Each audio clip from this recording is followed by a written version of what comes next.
This is a presentation of Northeast Streaming Sports.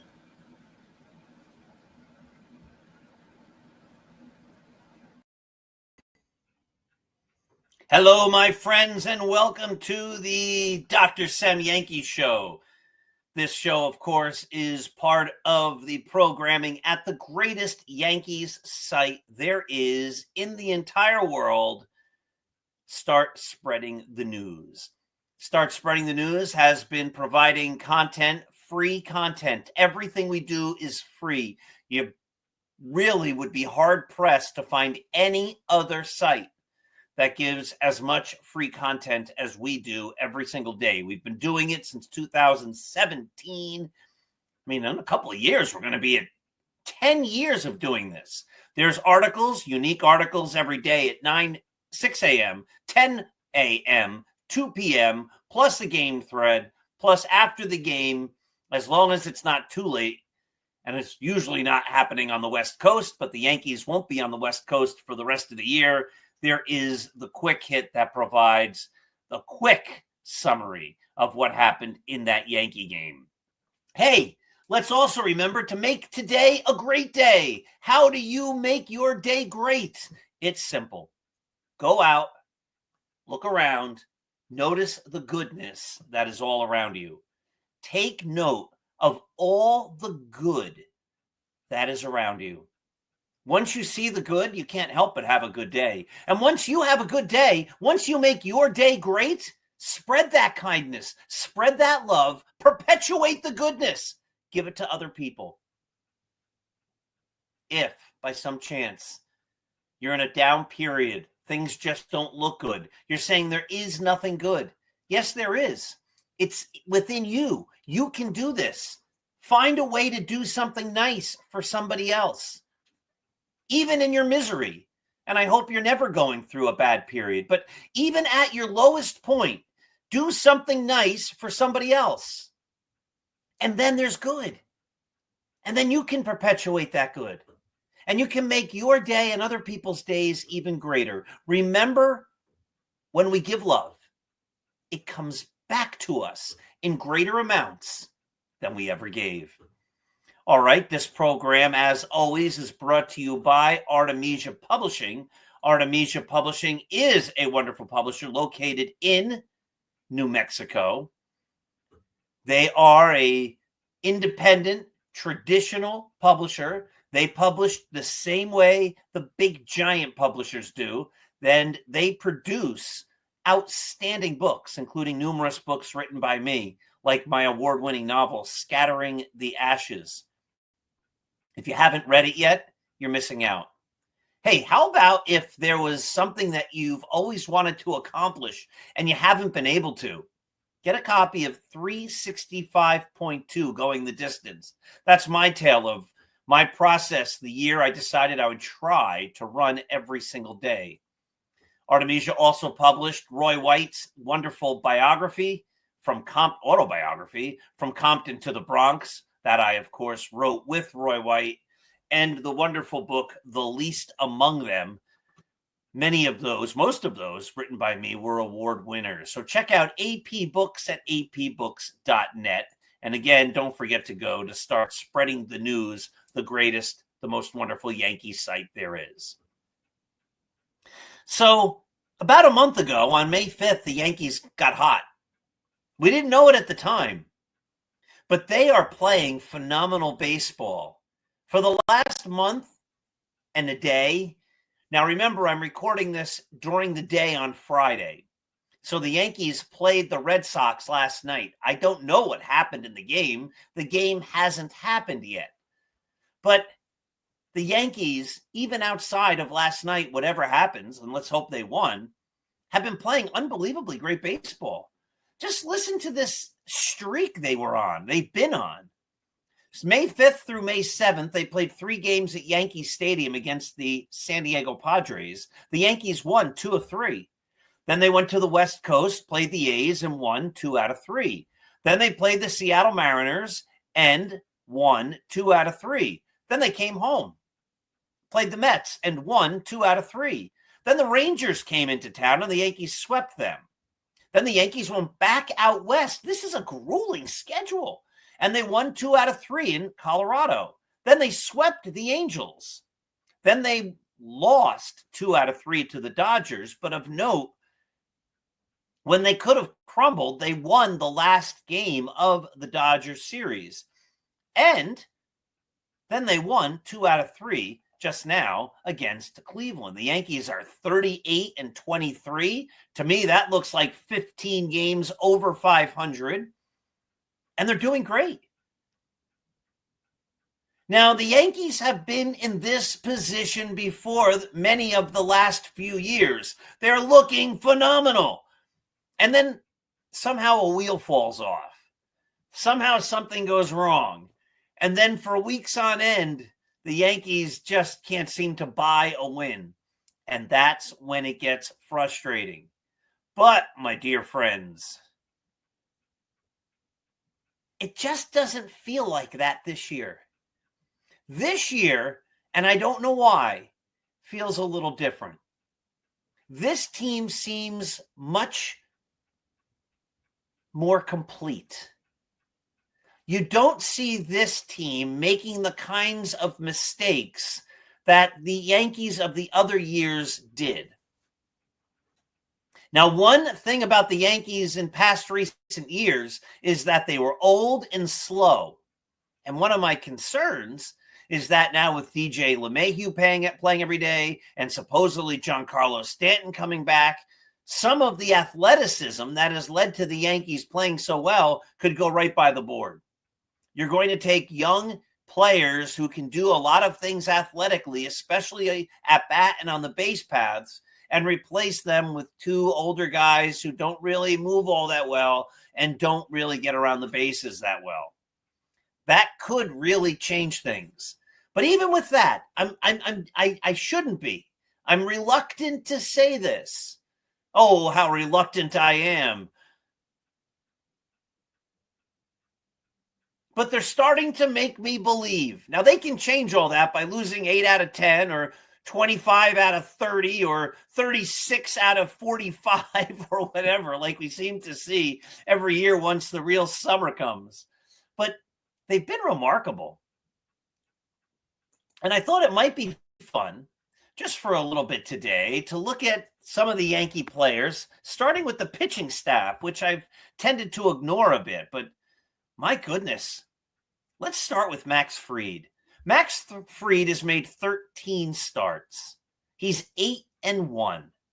His ERA is under 2. He averages allowing under 2 runs a game. His ERA is 1.78.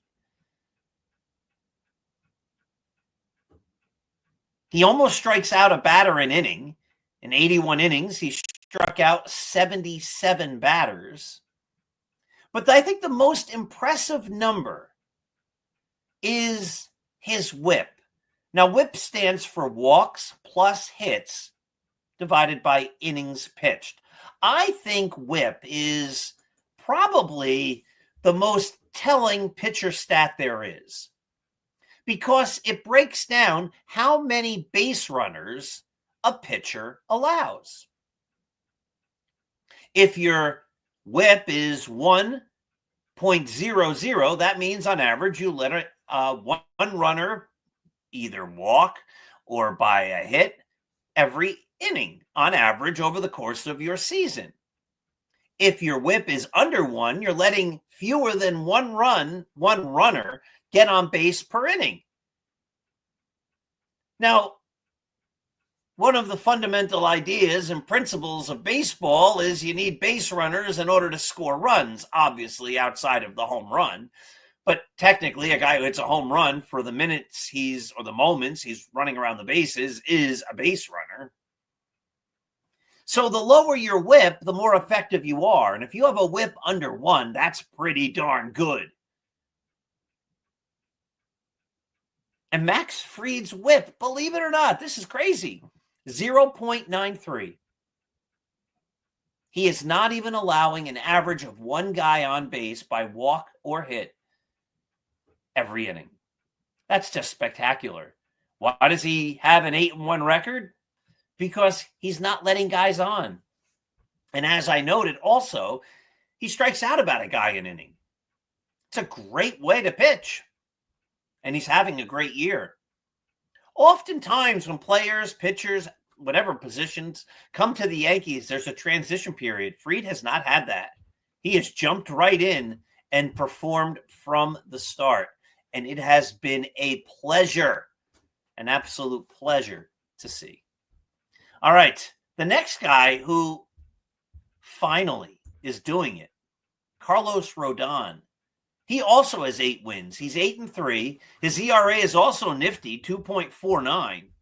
He's also pitched 13 games. Now, his strikeout totals are much better than Fried. Fried is just under 1 an inning, 77 strikeouts in 81 innings. Rodon has struck out 98 in 79 innings. That's really impressive. And Rodon's whip is 0.92. So it's actually better than Max Fried. Why are the Yankees doing so well? Because their top 2 starters' win-loss totals are a combined 16-4. I mean, they're getting the job done. Now, the other Yankee pitchers, not so much. Will Warren, 3-3, an ERA over 5, a whip of 1.4. That's almost a batter and a half getting on base every single inning. It's only logical. If guys aren't on base, except for solo home runs, no one is scoring. But if there's guys on base, they're going to be scoring. And that's why Warren's numbers don't look good. Clark Schmidt, 2 wins, 3 losses, 4.04 ERA, not great. A whip of 1.28. It's okay. Ryan Yarbrough, 5 starts, 3 wins, no losses. His ERA overall, he's pitched in 13 games. He was pitching mostly out of the bullpen until the Yankees had to move him to the rotation. 2.83 ERA and his whip, 0.99. 3 Yankee starters right now with whips under 1. That's just crazy. It is absolutely crazy. But that's why the Yankees are getting it done. Now, one of the big concerns, Luke Weaver, whose whip is 0.70 and who has struck out 24 guys in 25 innings and who has an ERA of 1.05, is hurt. These are the things that can upend a player's season. But you look down the rest of the relievers, Tim Hill, 2.93 ERA, 0.97 whip. Fernando Cruz, 2.92 ERA, 1.01 whip. Mark Leiter Jr., 3.51 ERA, 1.28 whip. Not terrible, not great, but they're getting the job done. And, you know, there's Devin Williams, who's 2-2 with 6 saves, a 6.35 ERA, and a whip of 1.45. Those are not good numbers. But as I said, sometimes people have difficult transitions to the big leagues or to the major leagues or when they come to the Yankees. And Devin Williams seems to be having that. But with Luke Weaver hurt, he is the closer. And so the hope is he figures it out. All right, so I want to talk about some Yankee hitters. But in the meantime, I want to show you a really cool item that a dear friend gave to me the other day. He found this amongst some things that they were going through that had been in the family. A relative had served in World War II in the Navy. And I had never seen anything like this before in baseball card stores or antique places. But it seems as though, because I've researched this now, there's a whole series of books that they created in pocket-size form. And he found this Lou Gehrig book, and he gave it to me. Now, you notice it's the Armed Services Committee edition, and that it says this is a complete book. It's not a digest. So Frank Graham, who was an early Yankee historian, wrote Lou Gehrig's biography. This one is called Lou Gehrig, A Quiet Hero. He also wrote Lou Gehrig, Pride of the Yankees. And as you can see, it's the text of the whole book, but it's just small. It's meant to fit in your pocket, in your jacket as a soldier. So if you ever have some downtime, maybe on the ship, you're not doing anything that's necessary, you're on, a temporary break for a couple hours, well, you can take out your book and you can read it. And it's really just fascinating, the whole thing. It's a beautiful book. It's in beautiful condition. And like I say, they have a whole collection of books that they did this with. I'd never, ever seen these before. So it's really cool. It's thin. It fits in your pocket. And it says on the back, this special edition of Lou Gehrig has been made available to the Armed Forces of the United States through an arrangement with the original publisher, G.P. Putnam Sons, New York. So pretty cool stuff. Here's some other books that are in the collection. Just see if I could read some of these real quickly. There's books by Joseph Conrad. There's books by, there's the Frank Graham. Oh, Ring Lardner wrote You Know Me, Al, one of the first great baseball novels. There's a biography of Davy Crockett. There's just trying to see if there's some other stuff that Paul Gallico, who was also a sports writer, has selective stories. William Makepeace Thackeray's Vanity Fair, Edgar Allan Poe's selected stories. It's really cool.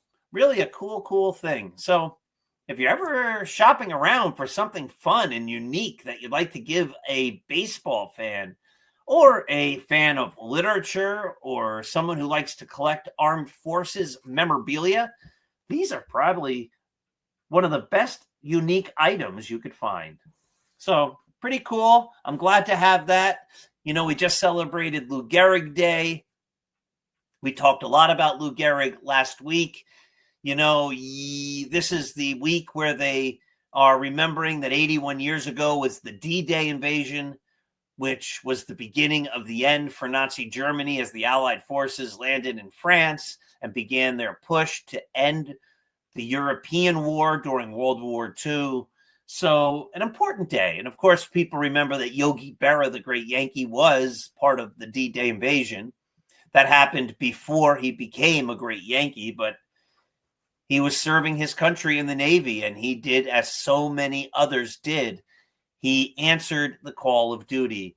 And for all of them, we give thanks because the world we live in, the luxuries we have, the goodness that we have, wouldn't necessarily be here if not for those soldiers who put their lives on hold and countless who gave their lives so that we could live comfortable lives. And we do owe all of them a sincere bit, a great bit of gratitude.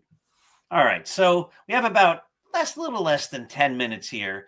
Let's talk about some Yankees. Austin Wells still only hitting 209. 9 homers, that's not bad. So maybe double that and then add a few because we're not quite at the midpoint. 20 home run season.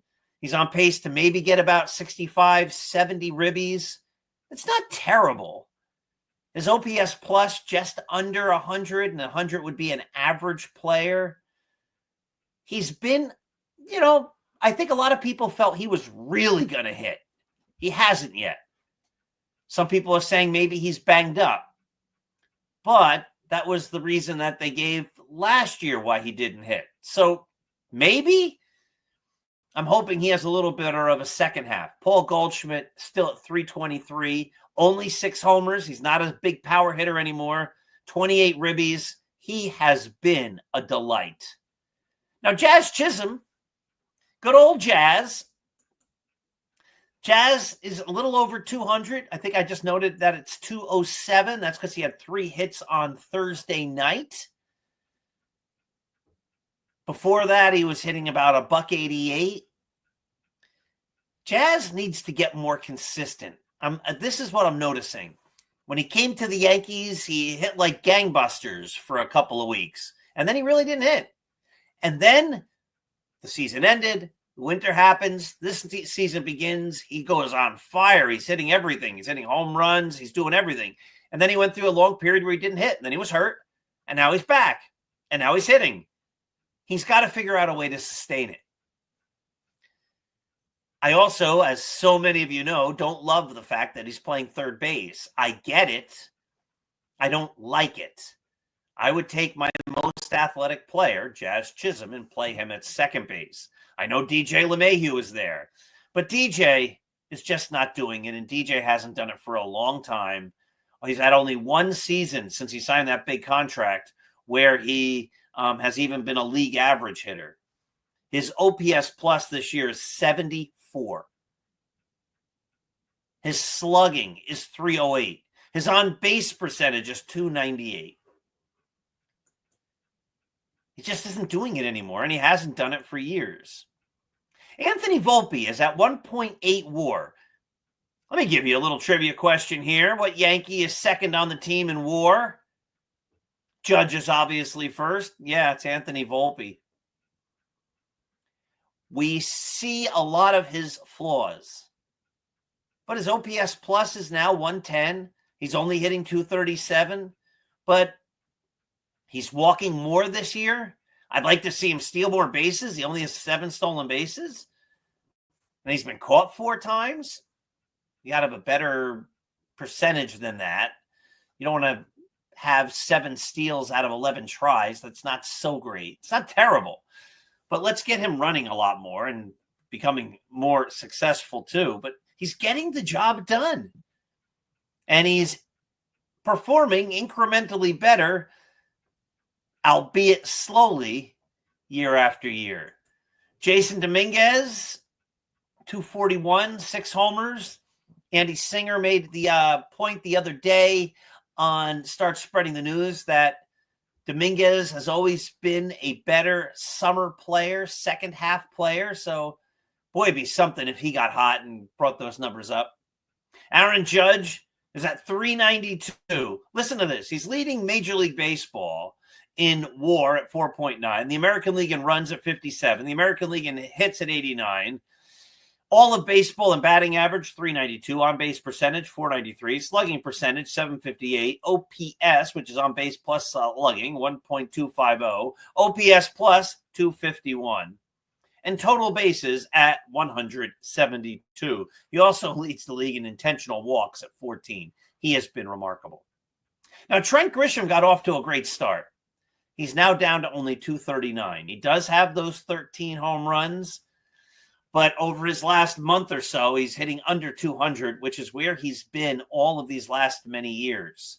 I know some people like to say, I knew he was going to hit in the beginning of the year. And they say even now, he's going to continue to hit. I don't know where they get that confidence from, because over the last 3 years, he hasn't hit. And some people say, well, he didn't get enough playing time last year. That's why he didn't hit. But the years before, he did get playing time, and he still didn't hit. Let me just explain this and show this with actual words and stats. So Trent Grisham in 2024, this is what they're saying, he didn't play enough. 76 games, 209 plate appearances, only 179 at-bats, and he hit 190. If he played regularly, he would have hit, they say. Well, the year before, he played 153 games. You can't get more regular than that. He had a 469 at-bats, and he batted 198. The year before, he played in 152 games. He had 451 at-bats, and he batted 184. So, to me, it's very clear the guy just isn't hitting. And he hasn't hit. He got off to a great start. And it's slowly gone the wrong way from there. From the Yankees, my outfield alignment is Dominguez in left, Bellinger in center, Judge in right. Those are the guys who'll be playing the bulk of the playing time. I wouldn't be believing in the great start Trent Grisham had. I'm wishing it would continue, but I'm not putting my eggs in that basket. And I'm saying he should be a bench player to give one of those three guys the day off, or maybe to come off the bench and play some defense. Though, as we've noted, his defense also hasn't been all that great this year. It's taken a step backwards. All right, my friends, those are some Yankee thoughts. So many to talk about, so much to say, and not enough time to say it all. Make your day great by doing good things for others and by noticing the good that is all around you. Give love, it comes back to you in greater amounts than you ever gave. Let's go, Yankees. Let's hope they're on their way to sweeping the Red Sox. Have a great day, my friends.